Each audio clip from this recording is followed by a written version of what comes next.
மேல்மருவத்தூர் ஆதிபராசக்தி சித்தர் பீடம். இருமுடி விழா 2025 முதல் 2026 வரை. முக்கிய அறிவிப்பு. இருமுடி செலுத்துபவர்கள் கடைபிடிக்க வேண்டிய விதிமுறைகள். 1. இருமுடி டோக்கன் வேலிடிட்டி ஒரே நாள் மட்டுமே செல்லுபடியாகும். 2.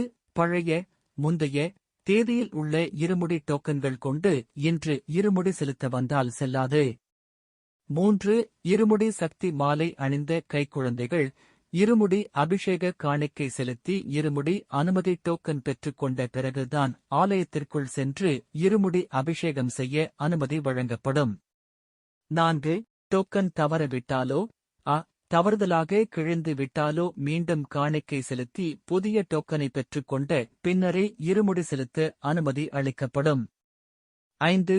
இருமுடி செலுத்தும் சக்திகள் தங்களுடைய இருமுடி பையையும் இருமுடி டோக்கனும் இல்லாமல் டோக்கன் சரி பார்க்கும் கவுண்டருக்கு டோக்கன் செட் செல்ல அனுமதி இல்லை. 6. சிறுவர்கள் முதல் பெரியவர்கள் வரை ஒவ்வொருவரும் தங்களுடைய இருமுடி பையையும் தங்களுடைய தனித்தனி இருமுடி டோக்கனையும் கையில் வைத்திருந்தே கட்டாயம் வரவேண்டும். ஒரே நபரிடம் குடும்பத்தினர் அல்லது குழுவினரின் டோக்கனை வைத்திருக்க கூடாது. 7.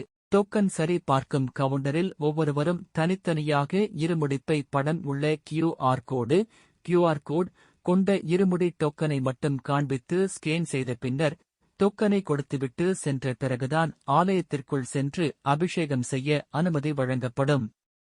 8. இருமுடிப்பையும் இருமுடி டோக்கனும் இல்லாமல் வரும் சக்திகள் தங்களுடைய இருமுடிப்பையையும் இருமுடி டோக்கன் பெறுகின்ற வரையில் காத்திருந்து தங்கள் பொறுப்பாளரிடம் இருமுடி டோக்கன் வாங்கிய பிறகு டோக்கன் சரிபார்க்கும் கவுண்டரில் ஸ்கேன் செய்த பிறகுதான் ஆலயத்திற்குள் சென்று அபிஷேகம் செய்ய அனுமதி வழங்கப்படும். 9. ஆலயத்தில் அனுமதிக்கப்பட்ட இருமுடிப்பை மற்றும் சக்தி மாலை மட்டுமே சக்திகள் அணிந்து வரவேண்டும். வேறு வண்ண இருமுடிப்பை அல்லது அனுமதி பெறாத சக்தி மாலை அணிந்து வருவதை தவிர்க்க வேண்டும். 10.